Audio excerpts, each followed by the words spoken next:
Bismillahirrahmanirrahim. Assalamualaikum warahmatullahi wabarakatuh.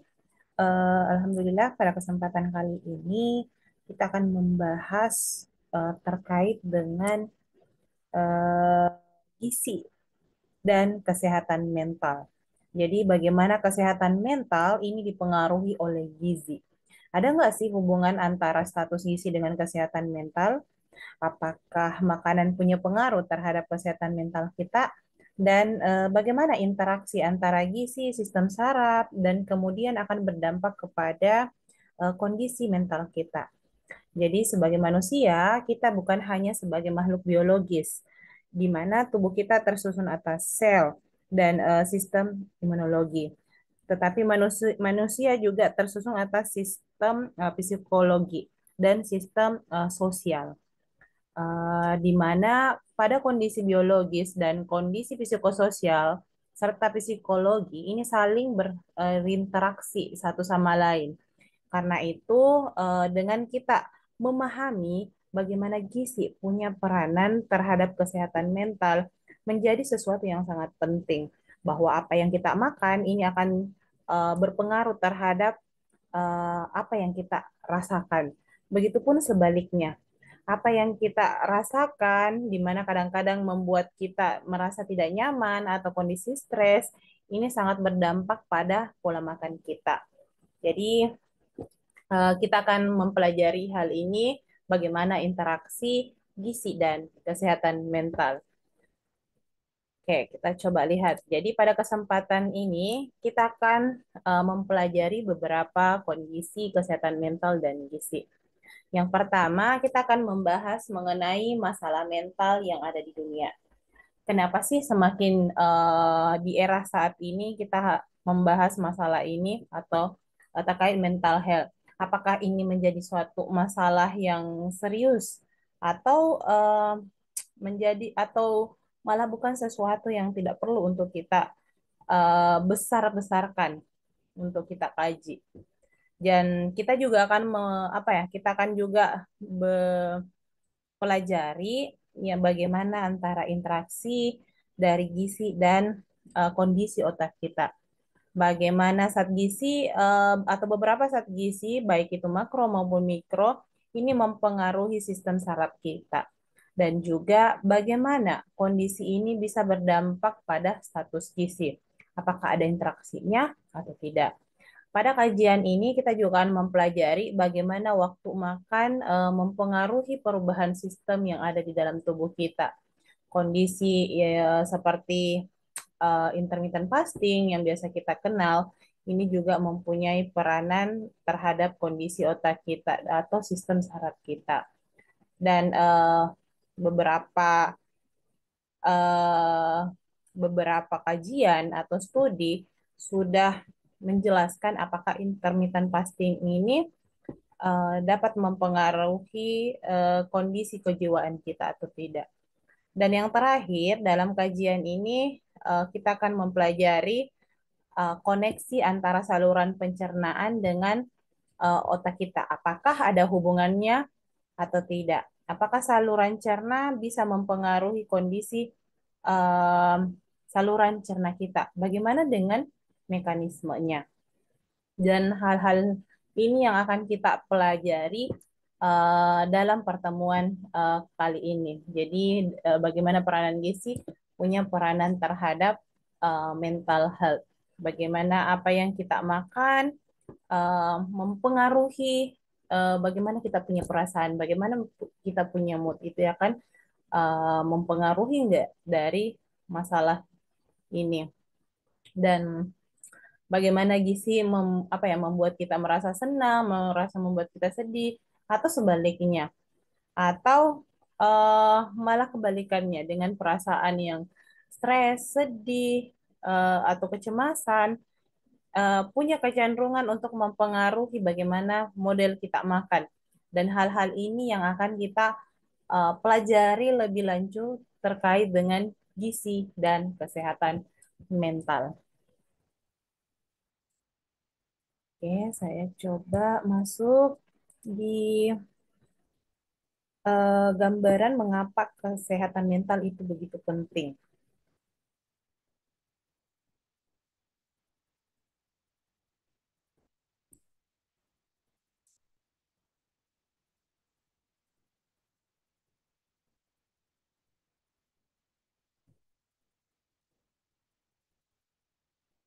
Jadi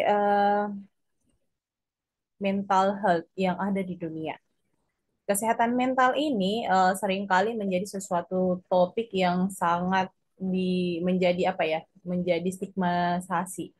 Jadi eh, di mana kita harus mensyukuri hidup kita yang yang kita dapatkan hari ini.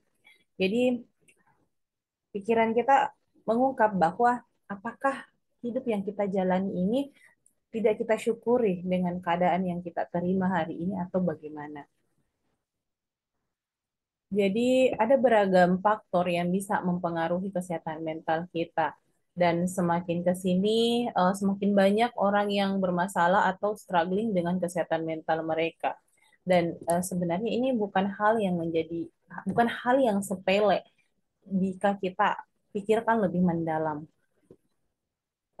Karena apa ya, tidak bisa kita abaikan begitu saja karena pada kenyataannya kesehatan mental ini punya dampak secara langsung terhadap kesehatan biologis kita dan pada akhirnya bisa mempengaruhi penyakit yang timbul, bahkan pada beberapa orang ini bisa berdampak pada kematian.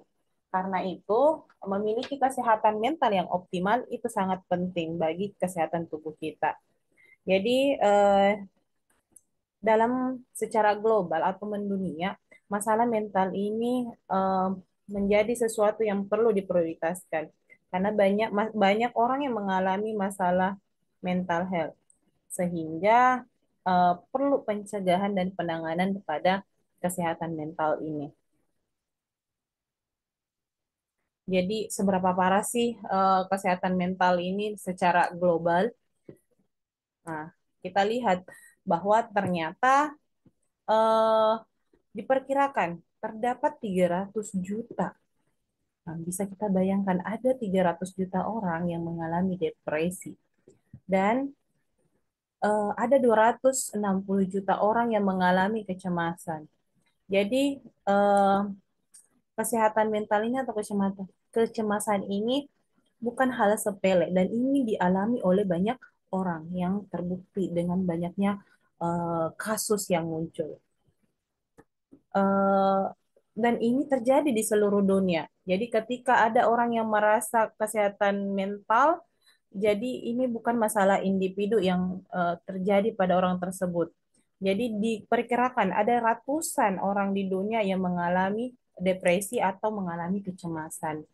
Apalagi ditambah dengan kondisi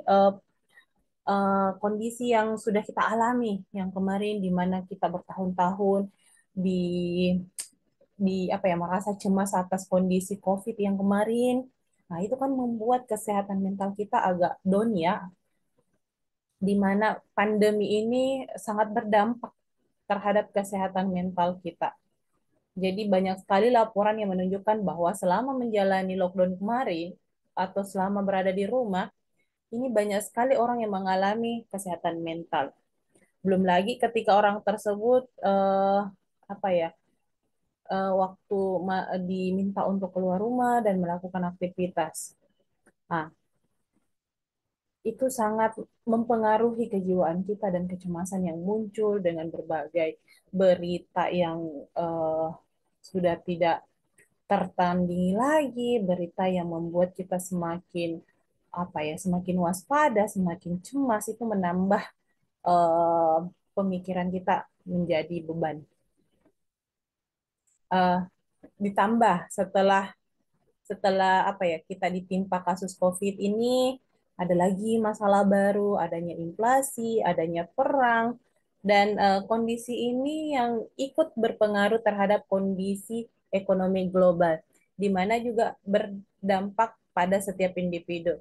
Ketika harga naik dan kita tidak menentu akibat pemanasan global dan segala macam yang apa ya segala macam yang menimpa kita dan ini sangat berdampak kepada kesehatan mental.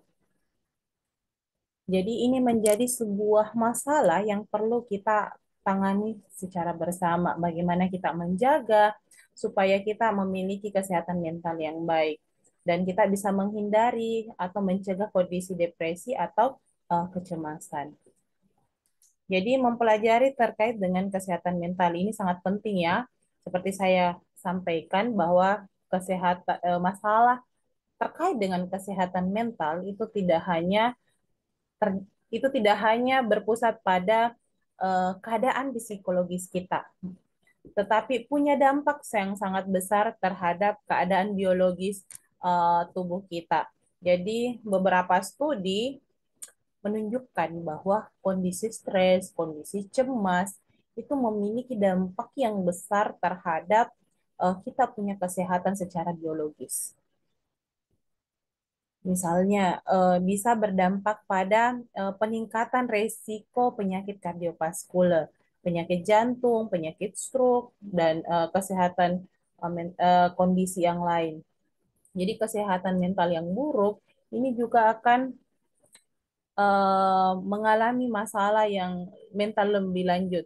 Jadi misalnya kecemasan berlebihan atau masalah lain seperti kanker ini juga bisa muncul ya sebagai konsekuensi dari masalah kesehatan mental yang buruk. Tentu ini disertai juga ya dengan penyebab yang lain, tapi ini bisa memperparah ketika kesehatan mental kita terganggu, ini akan memperparah keadaan sampai menjadi kanker gitu. Jadi bagaimana kita menjaga kesehatan mental kita supaya tetap uh, terkendali ini menjadi hal yang penting. Jadi perlu pendekatan yang multi lagi supaya kita tetap bisa mengendalikan kesehatan mental kita. Kita perlu memiliki kesehatan mental yang optimal untuk mendapatkan kesehatan fisik yang maksimal juga. Jadi dengan adanya upaya untuk meningkatkan kesehatan mental, kita bisa secara langsung uh, meningkatkan kesehatan fisik kita. Kita bisa menghindari beberapa penyakit ini karena memiliki uh, apa ya? Karena beberapa penyakit yang muncul itu merupakan faktor resikonya adalah masalah stres juga, masalah kesehatan mental juga. Oke, kita coba kaji lebih mendalam bagian terkait dengan mengapa sih saat ini banyak sekali orang yang mengalami masalah mental. Jadi ini adalah pertanyaan besar ya yang yang muncul di dalam benak kita. Kenapa bisa terjadi hal ini? Jadi kenapa banyak sekali orang yang mengalami kesehatan mental ini. Jadi pada saat ini apa yang terjadi? Eh, kita flashback dulu. Bagaimana ketika di zaman dulu atau eh, zaman dulu itu apa ya? Zaman dulu itu tidak belum belum terlalu membahas terkait dengan apa itu kesehatan mental. Jadi mungkin setiap generasi punya permasalahan sendiri, tapi pada generasi kita hari ini kondisi kesehatan mental itu sangat menjadi hal yang penting untuk kita kaji. Jadi kenapa bisa demikian? Jadi mengapa lebih banyak orang yang sekarang terutama generasi kita yang mengalami dengan masalah mental? Apakah terkoneksi dengan gaya hidup kita sekarang atau bagaimana? Jadi ada beberapa pakar ya mengungkapkan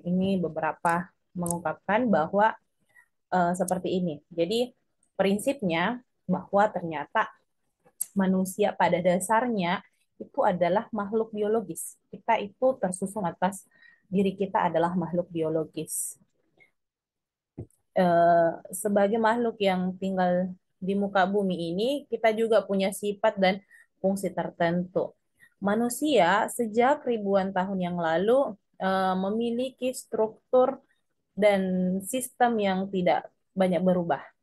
Sebagai makhluk biologis, kita membawa sel dalam tubuh kita dan juga membawa DNA.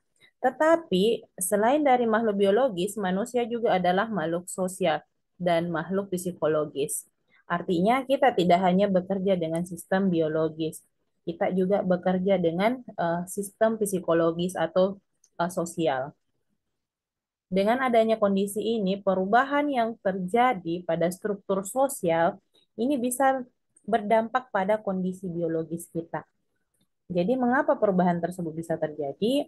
Em, dengan masih samanya profil biologis kita dari dulu sampai hari ini, eh, kita sebagai makhluk di muka bumi ini atau kita sebagai individu, kita sebagai manusia mengalami banyak perubahan dari masa ke masa, dari generasi ke generasi.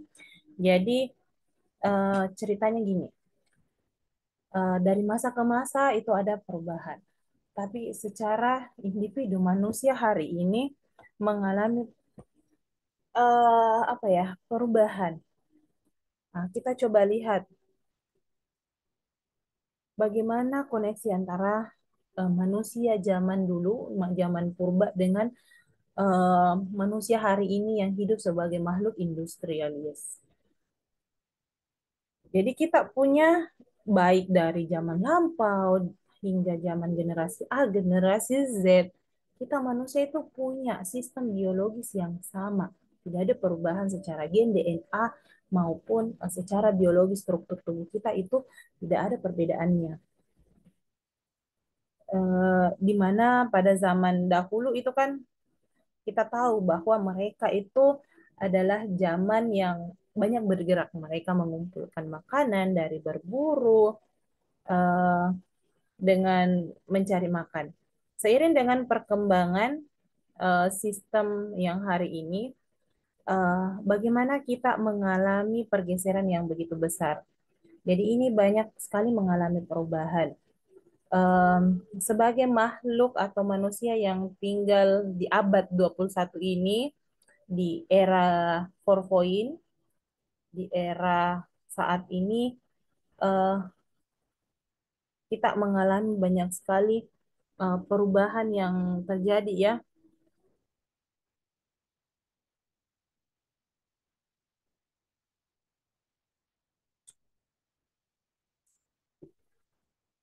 Jadi eh, jadi di era saat ini kita kan masuk di era industrialisasi betul-betul banyak sekali perubahan dari aspek kehidupan kita yang terjadi. Jadi eh, misalkan dulu kalau kita mau berkomunikasi dengan teman, dengan orang tua, dengan siapa, harus ada pertemuan secara langsung. Itu kan dulu ya, seperti itu. Lalu kemudian baru kita mengobrol. Kalau kita mau mengumpulkan banyak orang, kita buka pertemuan atau beberapa baru bisa berkomunikasi. Jadi itu terkait dengan bagaimana masyarakat atau bagaimana manusia itu berinteraksi. Nah, kemudian seiring dengan perkembangan teknologi, tubuh kita tidak banyak mengalami perubahan, tetapi yang berubah itu cara hidup kita, baik di bidang sosial, psikologi, ekonomi maupun culture. Bagaimana kita juga bekerja itu berubah. Yang awalnya manusia berburu, dari yang dulunya konsep ini ada. Nah, kemudian masuk di era saat ini, yang dimana kita bekerja pergi pagi, pulang malam, itu yang terjadi di era digital hari ini, di era generasi kita hari ini. Dan perubahan ini sangat berdampak bagaimana kita mencari makan, bagaimana sistem penggajian ekonomi, di mana makanan yang kita peroleh atau kita konsumsi berasal dari makanan yang kita dapatkan dengan membeli, dengan apa ya, makanan yang kita beli. Dengan membeli kita membutuhkan uang. Dari uang itu di mana? Dengan bekerja. Dari mana kita dapatkan uang itu ya? Dari bekerja. Nah, konteks ini kemudian berubah sekali dengan perkembangan teknologi. Cara kerja kita berubah, interaksi sosial kita juga berubah. Semakin ke sini, kita tidak perlu bertemu orang, baru bisa berkomunikasi secara langsung. Kita bisa berkomunikasi lewat sosial media, atau lewat video call, atau dan lain-lain yang dimana berbasis online ya, pembelajaran juga yang kita lakukan selama ini, walaupun kita tidak ketemu langsung seperti yang kita lakukan hari ini, kita bisa berinteraksi dengan beberapa media yang bisa kita lakukan. Jadi kita membentuk sistem dan dinamika baru. Jadi merubah cara kita bagaimana berinteraksi, bagaimana bersosialisasi. Jadi sangat berubah ya bagaimana kita mendapatkan uang, bagaimana kita mendapatkan makanan, dan proses kultural juga sangat berubah. Kultur global juga sudah mulai berubah, ranah-ranah publik atau daerah yang terpencil. Dengan adanya internet, semua orang punya akses terhadap sosial media, akses terhadap website dan beberapa informasi lain.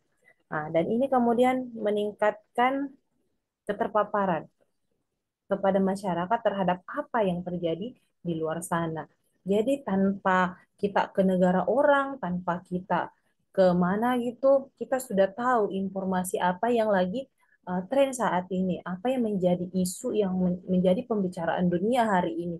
Walaupun kita di kamar, di kelas, dan apa, dimanapun, kita ternyata bisa mendapatkan informasi di luar sana.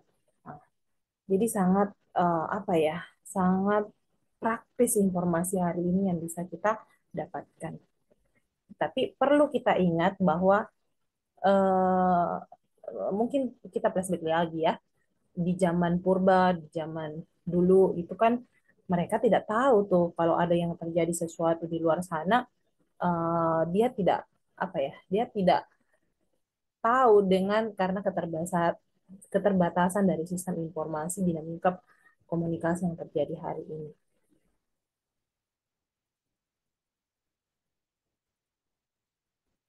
Jadi mereka hanya tahu, kalau dulu kan mereka hanya tahu dalam lingkungan terbatas, dalam hanya daerah, di daerahnya saja, di desanya saja, itu aja yang mereka ketahui. Tapi kalau informasi sekarang, dah kita kita sangat bisa tahu apa sih yang up to date hari ini. Nah, gosip mulai bermunculan dan segala macam.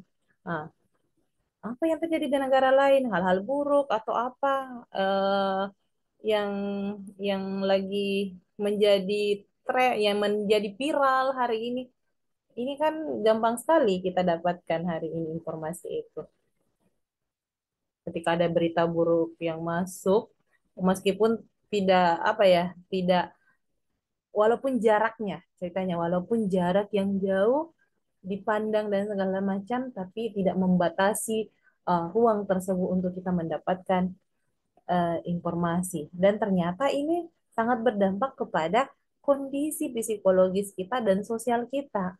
Dengan masuknya informasi yang secara bebas kita dapatkan, secara leluasa kita peroleh, nah itu ternyata punya dampak dengan kita punya uh, kesehatan psikologi kita.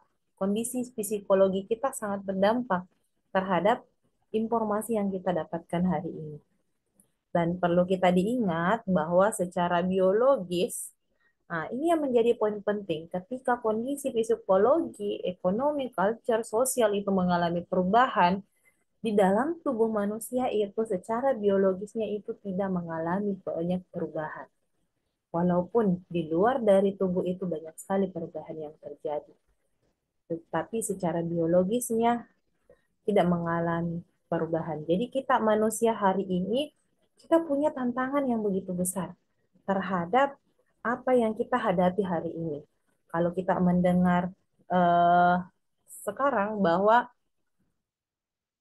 apa ya, ada istilah yang pernah saya dengar bahwa kalau bumi yang terjadi, apapun yang terjadi di bumi ini, secara langsung kita tidak eh, dapat merasakan, kita tidak apa ya, kita dapat mengetahuinya apa yang terjadi di dunia ini gitu. Walaupun apa ya, kayak di media sosial itu kan sangat ini, saya mau bercerita seperti ini. ada kondisi walaupun kita tidak bertemu secara langsung dengan orang, dengan masyarakat, dengan teman dan segala macam, tapi bisa terjadi adanya masalah sosial seperti masalah bullying di lingkungan tertentu. Jadi kita tidak perlu datang eh, ke apa ya? Kita tidak perlu mendatangi orang tersebut baru terjadi bullying. Tetapi hari ini apa yang terjadi? Ternyata di dunia maya itu bisa terjadi walaupun kita tidak secara langsung ketemu, tetapi bullying itu ternyata hari ini bisa terjadi walaupun tidak ketemu secara langsung, dan itu bisa terjadi di dalam dunia maya. Eh, karena interaksi yang kita lakukan itu banyak sekali yang terjadi secara online ya. Jadi ini ternyata bisa berdampak terhadap munculnya masalah yang begitu banyak di ranah media sosial ini.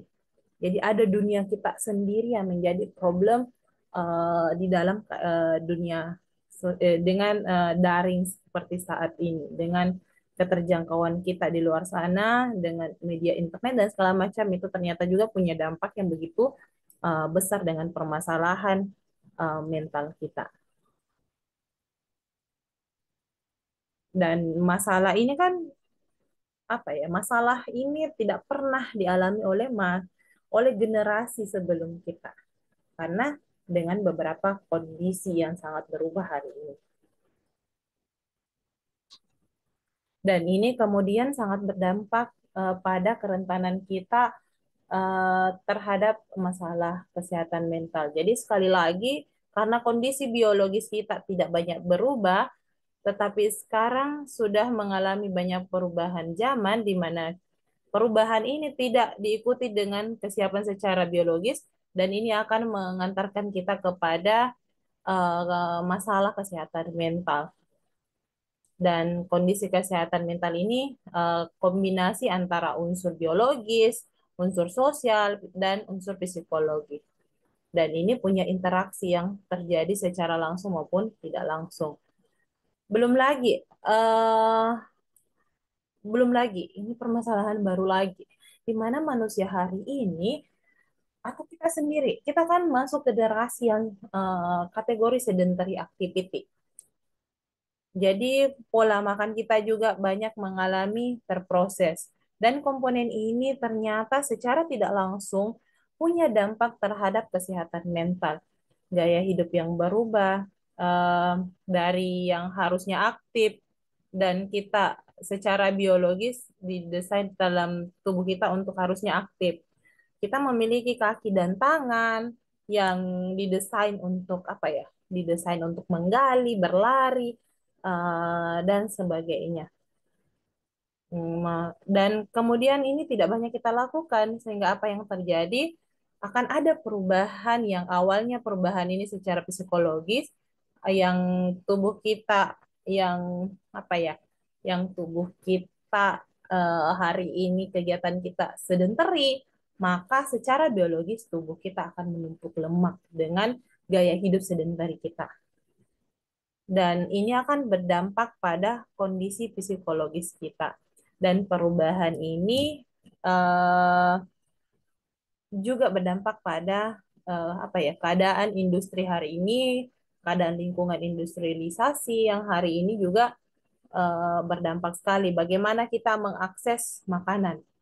Nah, perkembangan industri yang begitu pesat, bagaimana menciptakan sebuah produk, bagaimana menciptakan kecanduan pangan, kecanduan kita terhadap makanan dari makanan yang diolah dari industri hari ini. Jadi yang terjadi, makanan hari ini yang kita temukan itu makanan yang sudah banyak mengalami proses yang begitu panjang, atau kita kenal dengan makanan ultra proses. Dan proses ini sangat berdampak juga dengan kita punya kesehatan otak. Belum lagi kita berbicara bahan tambahan makanan yang punya masalah terhadap kesehatan otak kita. Jadi kondisi dengan berbagai kita diserang dengan kondisi hari ini Jadi tidak mengherankan ya apabila di zaman hari ini lebih mudah mengalami masalah kesehatan mental. Jadi karena tantangannya begitu besar yang terjadi, sedangkan kondisi biologis kita, kondisi tubuh kita tidak banyak mengalami perubahan dan ini apa ya, tidak mampu kita imbangi dengan eh, tidak mampu kita imbangi dengan adanya perubahan yang terjadi di era saat ini. Dan eh, ini hal yang mendasari kita mempelajari kesehatan mental ini untuk kita selalu aware terkait dengan masalah mental ini dan uh, dan efeknya terhadap kesehatan kita supaya kita bisa wanti-wanti bagaimana kesehatan mental ini akan berdampak kepada kita punya kondisi fisik. Oke, kita coba lanjut ya lagi bagaimana kondisi gizi dan kesehatan terkait dengan otak kita.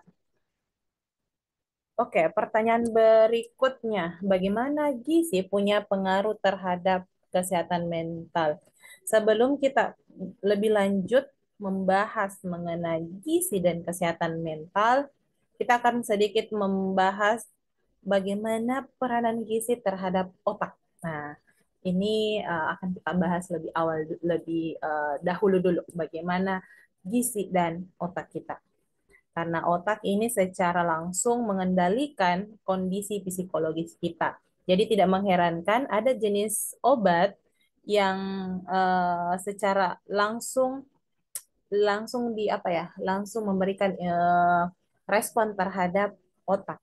Jadi ada beberapa obat yang didesain khusus langsung memberikan stimulus kepada otak. Jadi bagaimana dengan gizi? Apakah punya pengaruh terhadap kesehatan mental kita? Apakah zat gizi punya pengaruh? Apakah status gizi punya pengaruh terhadap kesehatan mental kita? Ini akan kita bahas. Jadi kesehatan mental itu punya interaksi antara zat gizi dan otak kita. Apa yang kita makan itu akan di-breakdown oleh tubuh, akan dicerna, akan digesti, dan kemudian diserap zat-zat gizinya. Dan zat gizi ini bisa berupa zat gizi makro, zat gizi mikro. Zat ini akan dipotong-potong menjadi komponen yang paling sederhana. Lalu komponen tersebut akan masuk ke dalam otak kita. Dan di otak manusia ini memiliki keunikan. Nah, di dalam otak kita atau otak manusia itu ada keunikan tersendiri. Dalam otak kita itu ada yang disebut dengan blood barrier. Jadi ada penyaring khusus yang memungkinkan beberapa molekul bisa masuk dan menghalangi beberapa molekul yang lain. Jadi molekul yang tidak diinginkan oleh otak itu tidak bisa masuk. Jadi blood blood barrier ini memungkinkan zat gizi itu bisa masuk, tetapi menahan zat lain atau molekul lain yang lebih besar yang untuk masuk. Kemudian zat gizi, baik itu lemak, protein, karbohidrat, ataupun zat gizi mikro, itu bisa memicu pada si jaringan otak ini. Jadi blood barrier ini menjadi penting sebagai sistem pengendalian yang ada di dalam otak. Jadi memastikan otak ini punya fungsi yang baik. Lalu beberapa zat gizi yang kita konsumsi bisa berdampak pada kondisi otak kita. Jadi otak seperti organ lain itu punya apa ya? Punya kebutuhan khusus juga. Jadi memerlukan energi yang berasal dari makanan, kemudian dipecah menjadi komponen penyusunnya. Baik itu lemak yang bentuk asam lemak, protein bentuk asam amino, atau karbohidrat dalam bentuk glukosa. Jadi ketiga komponen ini bisa masuk atau menuju ke sistem saraf. Kemudian akan berdampak kepada digunakannya saat ini sebagai sumber energi. Dan kalau kita berbicara mengenai zat gizi makro, yang mana digunakan oleh otak untuk bisa menghasilkan energi? Jawabannya adalah glukosa. Karena kenapa? Karena glukosa adalah prevalence karena sebagai zat gizi utama yang dapat menghasilkan energi utama untuk otak kita. Tetapi kalau lemak itu tidak bisa digunakan sebagai langsung menjadi energi kalau lemak. Jadi lemak perlu diubah menjadi apa ya? Harus dimetabolisme dulu, harus diubah menjadi benda keton, baru kemudian dialirkan ke otak. Tapi kalau glukosa itu langsung bisa dimanfaatkan eh, apa di otak untuk sebagai energi. Kalau glukosa itu cepat kali diubah menjadi energi dan langsung bisa digunakan. Eh, tapi kan otak apa ya? Tetapi kan prinsipnya gini, otak itu tidak hanya menghasilkan membutuhkan energi saja untuk melakukan fungsinya, tapi juga punya peranan dalam sistem saraf kita yang memerlukan beberapa zat gizi. Jadi untuk menjaga kesehatan otak ini. Jadi kita akan pelajari komponen dari zat gizi makro dan mikro terhadap kesehatan otak. Oke, jadi yang pertama kita bahas di sini. Dari komponen zat gizi makro ini, otak membutuhkan lemak. Jadi lemak bukan sebagai sumber energi. Jadi lemak yang diperlukan dalam otak ini cukup spesifik. Biasanya itu diperlukan oleh otak jenis-jenis lemak yang dalam bentuk pupa, di mana ini bisa berupa DHA atau EVA. Ini adalah jenis asam lemak esensial yang perlu kita dapatkan dari makanan. Karena itu DHA dan EVA ini sering digunakan sebagai bahan tambahan fortifikasi pada beberapa formula makanan yang bisa diklaim untuk meningkatkan kecerdasan pada anak. Karena ini adalah sebagai asam lemak yang sangat penting untuk metabolisme atau fungsi otak yang secara baik. Jadi EPA dan DHA ini punya dampak yang besar bagi kesehatan otak kita. Jadi fungsinya apa saja? Untuk DHA, ini fungsinya adalah menyusun membran fosfolipid yang ada di otak. Jadi otak ini kan terdiri atas neuron-neuron dan neuron ini memiliki membran. Jadi untuk bisa berfungsi dengan baik, membran ini memiliki peranan penting. Karena membran ini yang akan mengalirkan listrik atau gelombang yang kemudian akan menjadi sensor sistem saraf kita dan juga berpengaruh terhadap fungsi otak kita. Jadi DHA ini punya peranan penting sebagai membran yang menyusun fosfolipid pada neuron yang ada di otak. Jadi fungsi lain dari DHA adalah menjaga integritas dari neuron, menjaga fluiditasnya dan menjaga fungsinya. Jadi asam lemak berupa DHA ini diperlukan oleh otak untuk bisa menjaga agar fungsinya tetap baik dan sesuai dengan yang seharusnya. Jadi menjaga integritasnya tetap baik, menjaga fluiditasnya tetap baik. Jadi ini adalah bagian penting dari otak dan punya peranan utama dari DHA ini di dalam jaringan otak kita. Kemudian berikutnya adalah EPA. Jadi EPA punya peranan terhadap kesehatan otak. Jadi meskipun fungsinya agak berbeda dengan DHA tadi, di dalam jaringan otak, EPA ini dapat berfungsi untuk menurunkan peradangan. Jadi peradangan ini bisa terjadi ketika ada masalah, misalkan radikal, atau ada masalah pada sistem aliran darah yang terdapat di otak, atau beberapa komponen yang bisa berhubungan dengan penuaan. Jadi beberapa studi menunjukkan bahwa gangguan mental yang terjadi uh, ini diakibatkan oleh peningkatan proses peradangan di otak dan sel-sel yang ada dalam tubuh kita itu berubah dan berganti dan ini ada kemungkinan berdampak pada proses peradangan. Jadi ada beberapa rangkaian seperti kondisi stres dan penumpukan dari pembuluh darah yang pembentukan plak yang ada di dalam pembuluh darah dan ini bisa diturunkan peradangannya dengan adanya EPA ini. Dengan mengkonsumsi EPA ini sangat baik untuk kesehatan otak kita karena bisa menurunkan peradangan atau apa ya menurunkan terjadinya aterosklerosis atau penebalan atau dari plak-plak yang terjadi di otak dari aliran ke otak.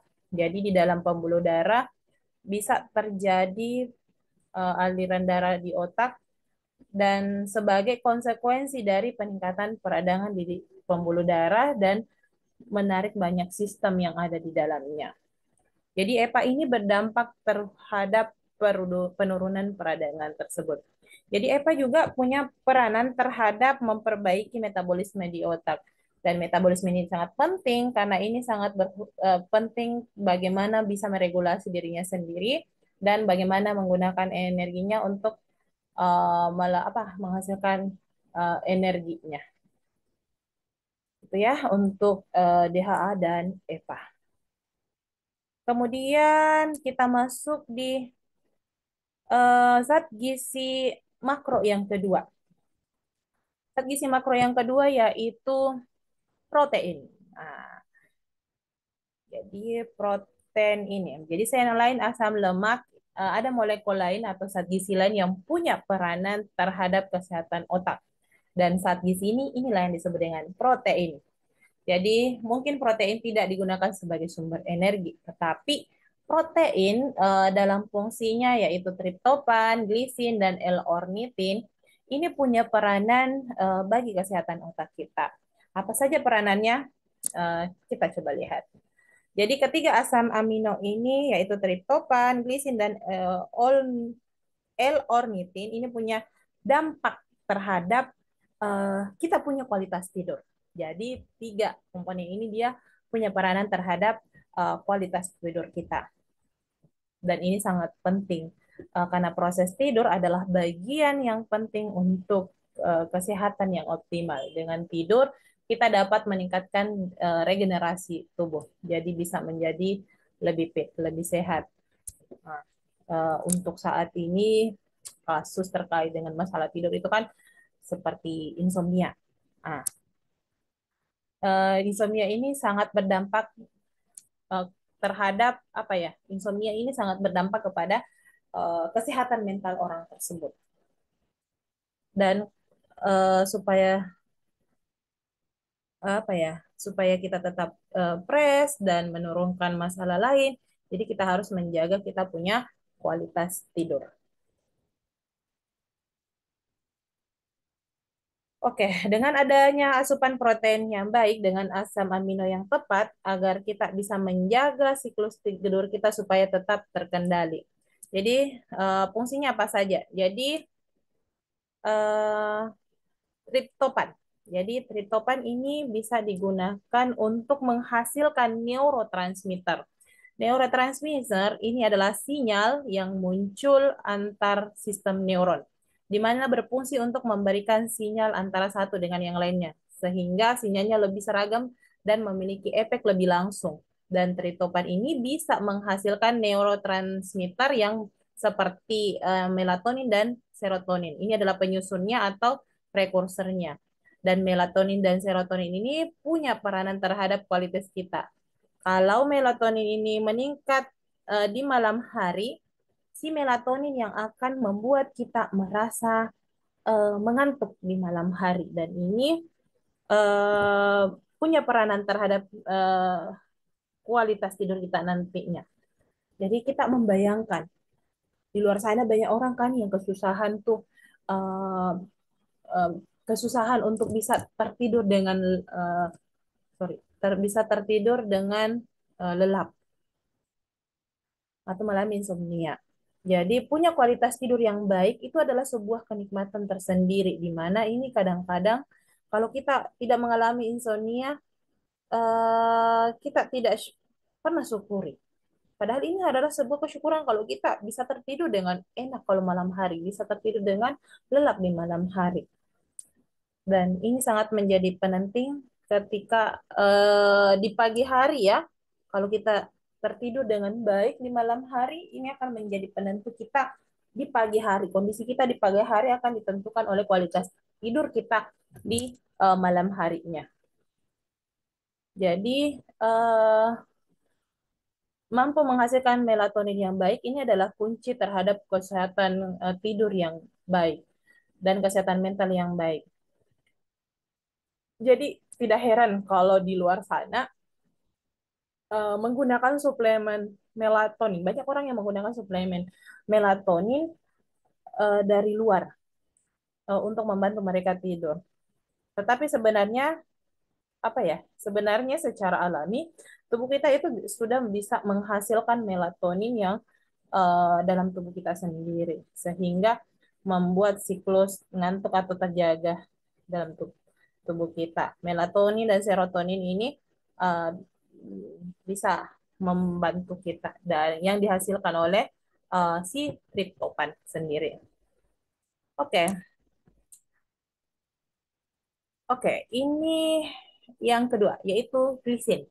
Glisin ini juga punya peranan yang sangat penting di dalam kualitas tidur kita. Tapi konsepnya berbeda dengan triptopan tadi. Kalau glisin ini berdampak pada penurunan suhu tubuh yang terjadi pada saat kita tidur. Kalau suhu tubuh kita naik, seseorang bisa kesulitan tidur. Tetapi seiring dengan penurunan suhu, kita bisa tidur dengan nyenyak. Dan ini adalah peranan dari si glisin ini. Jadi pada malam hari suhu tubuh kita turun yang akan membuat kita lebih ngantuk dan bisa tidur lebih baik. Kemudian yang ketiga disebut dengan L-ornitin. Jadi L-ornitin ini juga punya dampak bagi kesehatan kita, terutama kesehatan mental kita dengan melalui tidur yang baik. Terus gimana caranya? Jadi L-ornitin ini membantu kita dalam penurunan stres dan juga menurunkan kelelahan. Jadi dua hal yang bisa mengganggu kualitas tidur kita. L-ornitin ini punya dampak bagi kesehatan mental melalui apa ya, melalui keseimbangan stres atau menurunkan stres kita sehingga berdampak juga terhadap kualitas tidur kita. Dengan tidak stres kan, ini akan membuat kita menjadi rileks dan lebih gampang tidur dan terlelap dengan baik. Ah, selain lemak dan protein, ada zat gizi lain yang juga punya peranan tidak kalah pentingnya. Uh, atau ini adalah zat gizi berikutnya, yaitu karbohidrat atau glukosa atau gula sederhana. Jadi glukosa atau gula sederhana ini kan bisa menghasilkan energi secara langsung. Dan beberapa studi menyebutkan bahwa glukosa itu bisa membuat kita merasa nyaman karena pada akhirnya bisa membantu memproduksi neurotransmitter lebih lanjut. Jadi tidak heran ya kalau misalkan ketika kita mengalami bad mood, kita tidak apa ya, lagi galau, lagi apa gitu, kita langsung eh, apa ya, kita bisa atau suka mencari makanan yang manis untuk sedikit membantu meringankan kondisi ketidaknyamanan kita ketika kita stres, galau dan segala macam, lagi bad mood. Kita biasanya mencari makanan yang apa ya, makanan yang manis-manis. Jadi itu bisa membantu. Jadi sebagian dari kita kalau apa ya, sebagian kita itu biasanya kalau lagi stres biasa saya lagi pengen sekali tuh makan es krim, makan apa dan segala macam yang sifatnya manis-manis begitu, atau kue atau cake atau makanan lain yang punya kandungan gula yang cukup tinggi sehingga akan membuat kita merasa lebih senang, lebih menyenangkan. Jadi tidak heran kalau di negara kita atau di sekeliling kita yang hari ini kita temukan banyak sekali tuh bisnis-bisnis yang bergerak di meluncurkan makanan yang manis-manis. Karena dengan kondisi stres, masyarakat mencari makanan yang lebih menyenangkan dan lebih manis, dan ini bisa mempengaruhi mood kita yang akhirnya membuat kita lebih bersemangat. Tapi perlu kita perhatikan di satu sisi akan ada dampak dari hal tersebut. Nah, eh, jadi siklus yang buruk yang akan terjadi. Jadi ketika kita mengkonsumsi glukosa yang lebih tinggi, ini akan meningkatkan serotonin dan serotonin ini akan mengaktifkan ini kan serotonin yang akan mengaktifkan serotonin ini yang akan membuat kita merasa mood kita lebih enak. Akan tetapi jangan sampai muncul kecanduan dalam hal ini. Jadi pada sebagian orang ketika penyebab stresnya itu tidak ditanggulangi atau tidak diatasi dan jangan keluarnya adalah mencari makanan yang manis, maka akan muncul siklus yang buruk di mana mereka akhirnya banyak mengkonsumsi makanan yang manis ini. Dan konsumsi makanan ini melebihi dari anjurannya, melebihi dari kebutuhannya, eh, kemudian ini akan berdampak sekali terjadinya masalah obesitas karena merubah resistensi insulin. Jadi kondisi stres yang buruk menjadi pelarian untuk mereka konsumsi makanan yang yang tinggi. Dan ini akan berdampak sekali terhadap kejadian obesitas yang uh, yang timbul hari ini. Dan ini menjadi masalah baru ya. Nah, kemudian ini apa ya, menyelesaikan masalah dan membuat masalah baru.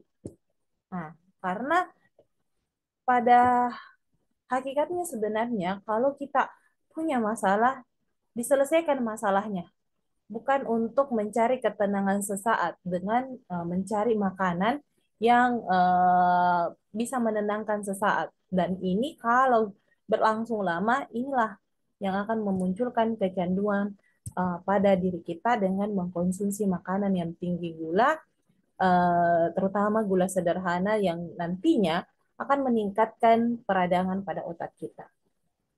Dan gula sederhana yang terlalu tinggi ini secara langsung ataupun tidak langsung eh, menyebabkan peradangan, terutama kalau kita konsumsi dalam jangka waktu lama dan ini menjadi konsekuensi terhadap peningkatan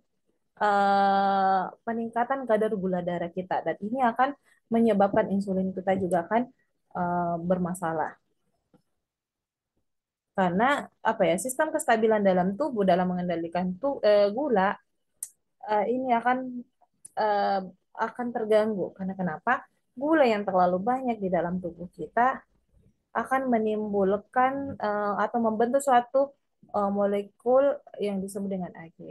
Dan molekul ini yang akan berdampak merusak banyak jaringan dan berdampak terhadap peradangan. Jadi mengkonsumsi makanan tinggi gula dalam jangka waktu yang lama ini justru merusak tubuh kita sendiri. Tapi kalau untuk jangka pendek, jadi ini bisa saja ya kalau dalam jangka pendek kita bisa manfaatkan bahwa kalau makanan manis ini bisa membuat kita merasa mood yang lebih baik. Tapi perlu perhatian bahwa kita tidak bisa mengkonsumsi dalam jangka panjang dan jangan sampai kita menimbulkan jangan sampai makanan makanan manis ini membuat ketergantungan yang terjadi pada diri kita. Jangan sampai menjadi pelampiasan selalu kalau ada masalah larinya ke makanan yang manis. Jangan sampai hal itu bisa terjadi. Jadi kalau ada masalah ditangani masalahnya ya. Dan makanan bukan sebagai pelarian dari masalah. Jadi untuk memperbaiki mood dalam satu waktu bisa kita lakukan, tapi jangan itu menjadi kebiasaan yang terus menerus kita uh, kita kerjakan. Jadi jangan lari dari masalah kalau menemukan masalah, tapi cari solusi dari masalah itu. Itu yang seharusnya kita lakukan. Oke, kemudian pindah-pindah nih.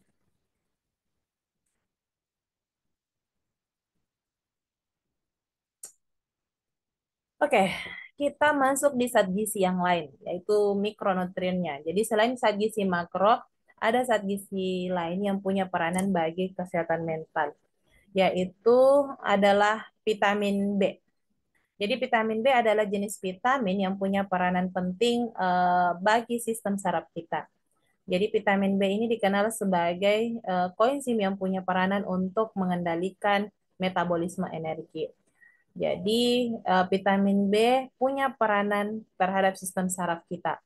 Jadi beberapa studi menunjukkan bahwa beberapa vitamin B yaitu B1, B2, B3, B12, B6 ini punya peranan terhadap sistem saraf.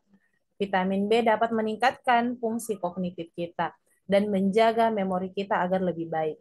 Dan vitamin B juga dikenal untuk mencegah skizofrenia. Jadi vitamin B juga bisa meningkatkan fungsi otak atau meningkatkan fungsi memori dalam otak kita.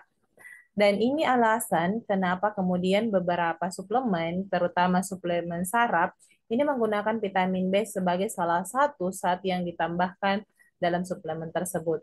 Karena secara empiris kita tahu bahwa vitamin B punya efek yang baik untuk menjaga kualitas dari sistem saraf kita dan fungsi otak kita. Jadi selain dari zat gizi ini, vitamin, lemak, protein, dan karbohidrat, ada komponen perubahan makanan lain yang punya dampak terhadap kesehatan otak. Komponen tersebut adalah polifenol. Polifenol ini adalah suatu senyawa yang terdapat pada tumbuh-tumbuhan, di mana ada beragam jenisnya. Ketika kita konsumsi, ini bisa menjaga kesehatan otak kita. Polifenol ini terdapat pada sayuran yang kita konsumsi atau biasanya juga ini polifenol itu banyak sayuran, buah-buahan atau minuman kita seperti teh. Jadi teh itu punya polifenol.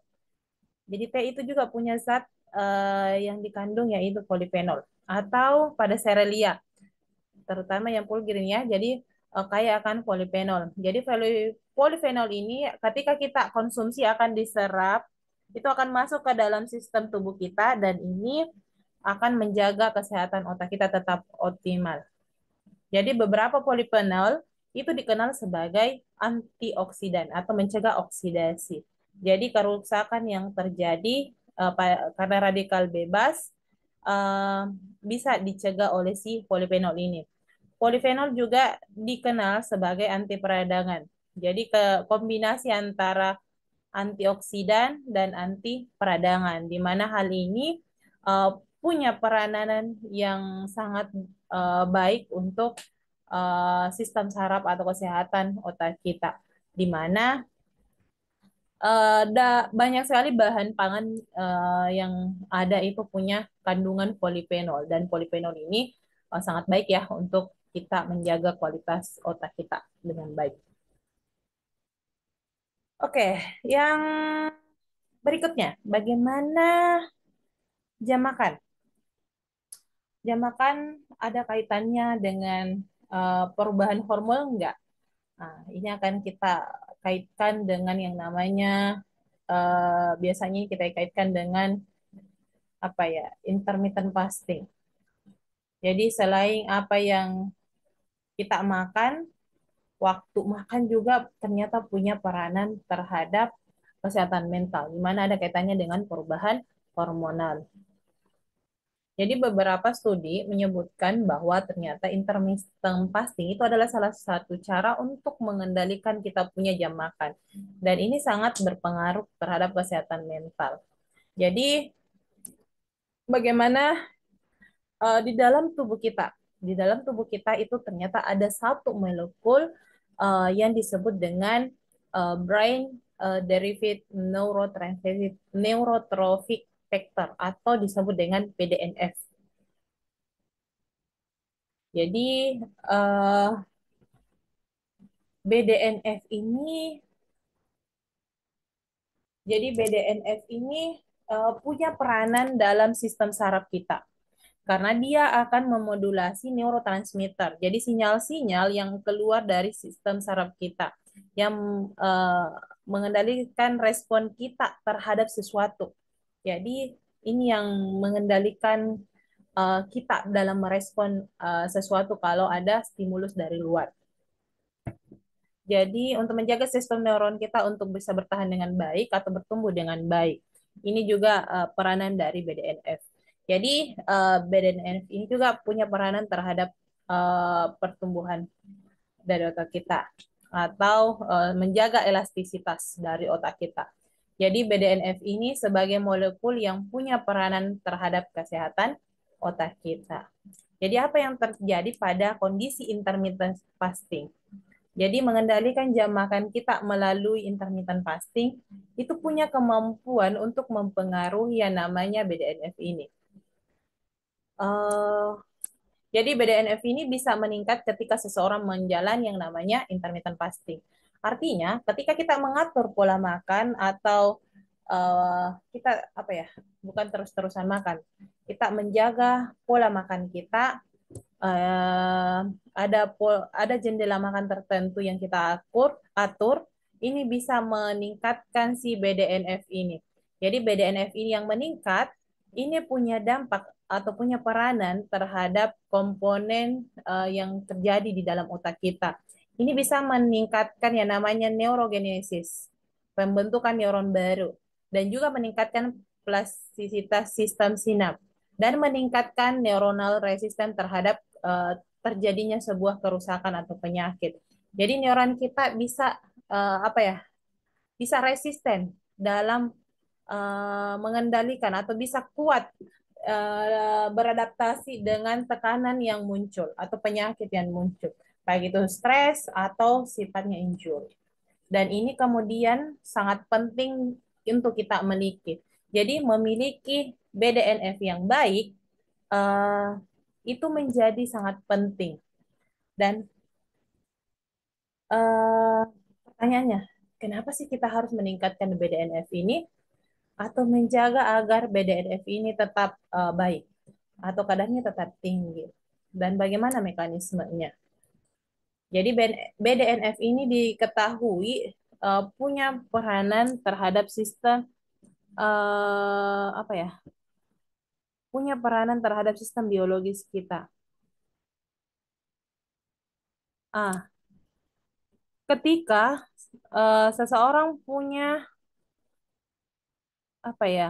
Punya BDNF yang turun atau menurun atau karena kondisi stres atau insomnia itu ternyata ternyata dengan kondisi insomnia, stres dan kecemasan atau gangguan yang lain itu ada kaitannya dengan terjadinya penurunan si BDNF ini. Dan uh, ini saling berkaitan satu sama lain dengan kondisi dari luar. Dan BDM ini sebagai faktor yang menghubungkan antara jam makan kita dan pola makan kita dan gaya hidup kita terhadap kesehatan mental. Jadi meskipun kita makhluk psikologis, kita adalah makhluk biologis, di mana perubahan yang terjadi uh, apa ya punya dampak secara langsung terhadap kondisi biologis kita dan bisa meningkatkan kerentanan kita. Oke,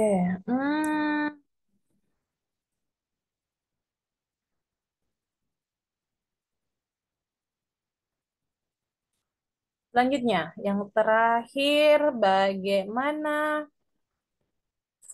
berkaitan dengan sistem pencernaan dan otak kita.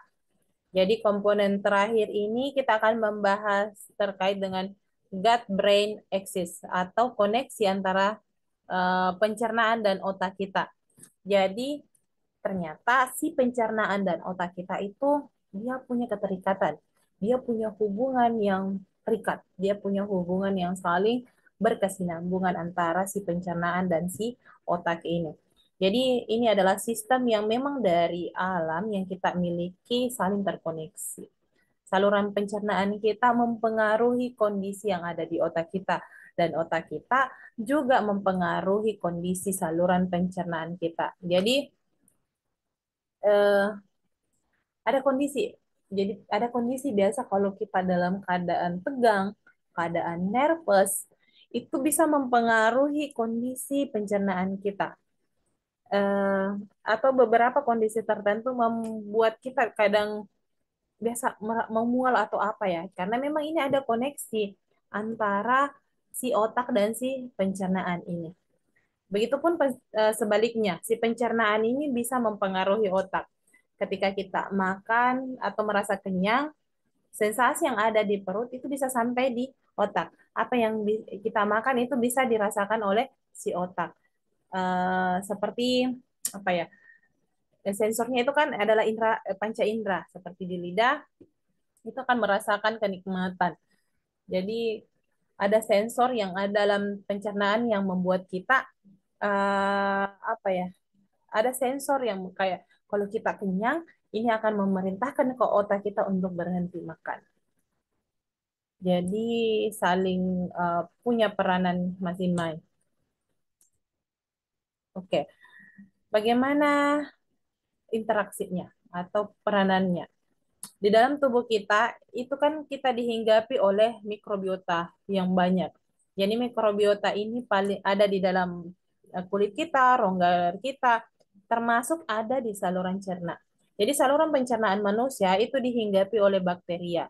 Dan ternyata mikrobakteria ini ada di dalam saluran cerna dan berdampak terhadap respon tubuh terhadap makanan dan berdampak kepada kesehatan secara biologis, sosial, maupun psikis kita. Jadi mikrobiota usus punya dampak terhadap kesehatan metabolik. Jadi mikrobiota usus punya peranan terhadap kondisi kesehatan seperti penyakit kardiovaskuler. Jadi karena untuk menjaga kesehatan pencernaan kita dengan baik, itu secara tidak langsung atau secara langsung itu punya dampak terhadap kondisi biologis kita. Jadi mikrobiota usus dikenal punya efek terhadap kesehatan metabolik atau kesehatan biologis kita dan berhubungan dengan risiko penyakit tidak menular seperti penyakit jantung atau penyakit pembuluh darah. Dan mikrobiota usus ini punya efek baik terhadap kesehatan dari beberapa riset ya, beberapa penelitian itu sudah menunjukkan bahwa ternyata mikrobiota usus yang baik itu punya dampak yang sangat baik terhadap kita punya kesehatan. Jadi untuk menjaga kesehatan mikrobiota kita, ada beberapa cara untuk meningkatkan kualitas dari mikrobiota usus ini. Jadi ini berhubungan dengan jenis makanan, kualitas makanan, dan asal makanannya. Ketiga, komponen ini sangat berpengaruh terhadap profil uh, saluran cerna kita. Dan ini mempengaruhi probiotik, makanan probiotik. Seberapa banyak kita mengkonsumsi serat atau makanan yang berapa makanan yang sumber lemak itu bagaimana kita konsumsinya. Jadi itu punya uh, berdampak pada profil mikrobiota usus kita dan ini punya pengaruh terhadap kesehatan kita secara umum. Jadi bagaimana sih itu terjadi? Bagaimana ceritanya ini? Kenapa itu bisa makanan-makanan ini, kualitas makanan ini punya peranan terhadap saluran cerna kita? Jadi mikrobiota usus ini secara tidak langsung atau langsung ada hubungan dengan sel-sel yang ada di dalam permukaan saluran cerna kita. Jadi mikrobiota usus ini kita kenal sebagai eh, kemampuan dalam melakukan fermentasi makanan yang tidak sempat dicerna dan diserap oleh tubuh manusia. Misalnya serat. Ada beberapa jenis serat yang tidak semuanya bisa dipecah untuk menjadi glukosa. Sebagian serat kemudian terbawa ke usus besar, lalu kemudian dicerna oleh mikrobiota yang ada di dalam usus. Dalam proses pencernaan ini, kita biasa kenal mikrobiota ini akan menghasilkan produk fermentasi. Nah, produk fermentasi ini bermacam-macam jenisnya. Jadi mikrobiota usus ini punya efek secara langsung terhadap kesehatan otak. Karena kenapa? Produk fermentasi dari mikrobiota ini dapat berpengaruhi sinyal-sinyal yang akan mempengaruhi sinyal molekul tersebut masuk ke dalam otak atau sistem saraf kita. Ada beberapa efek secara langsung, misalkan mikrobiota usus ini akan berfermentasi oleh polimer serat. atau probiotik untuk menghasilkan yang namanya eh, SCFA ini, short chain fatty acid, dan juga menghasilkan secondary bile acid atau garam empedu.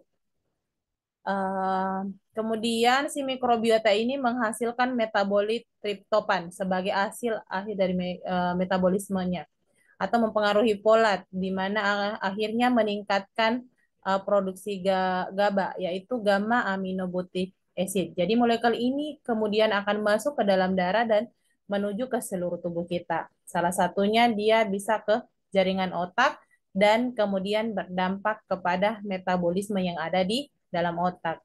Jadi ini adalah efek yang secara langsung dari mikrobiota usus yang ada di dalam saluran cerna manusia. Jadi ternyata otak kita dipengaruhi oleh mikrobiota usus yang ada di dalam saluran cerna kita melalui beberapa molekul ini. Kemudian ada efek yang secara tidak langsung, di mana mikrobiota usus ini menghasilkan senyawa yang dilepaskan oleh si sel-sel dalam saluran cerna kita. Saluran cerna kita bisa melepaskan molekul seperti PYY, neuropeptida Y, klorositokinin, dan grelin. Ini bisa menuju ke otak sebagai respon rasa lapar terhadap di otak. PYY ini adalah molekul yang dikenal dan dilepaskan sebagai respon terhadap zat gizi makro dan kemudian yang menuju ke otak dan memberikan sinyal rasa kenyang. Jadi ini adalah koneksi antara si usus dengan otak kita. Rasa kenyang yang ada di otak di otak kita akan memberikan respon juga kepada saluran cerna kita.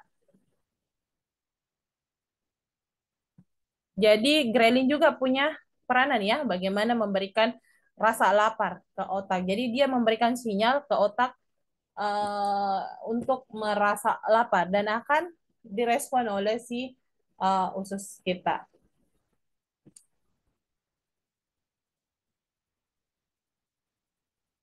Oke, komponen molekul ini dipengaruhi oleh bagaimana banyaknya mikrobiota usus yang ada di dalam tubuh kita. Jadi ini sangat berpengaruh terhadap sensasi kita dalam suatu makanan. Neuropeptida, PYY, grelin, clositokinin, ini akan berinteraksi antara makanan yang kita makan dengan sistem pencernaan kita. Karena itu makanan yang kita konsumsi punya dampak terhadap sistem saraf kita. Sistem yang ada di otak kita akan mempengaruhi uh, kesehatan mental kita. Jadi ini adalah penjelasan ya bagaimana kesehatan mental kita ternyata dipengaruhi juga oleh si kondisi usus kita atau kondisi mikrobiota usus kita. Oke, mungkin cukup sekian ya untuk topik kita pada hari ini yang berkaitan dengan gizi dan kesehatan mental.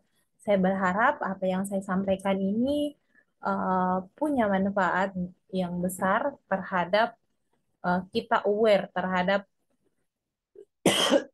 kesehatan mental kita. Oke, saya ucapkan Assalamualaikum warahmatullahi wabarakatuh.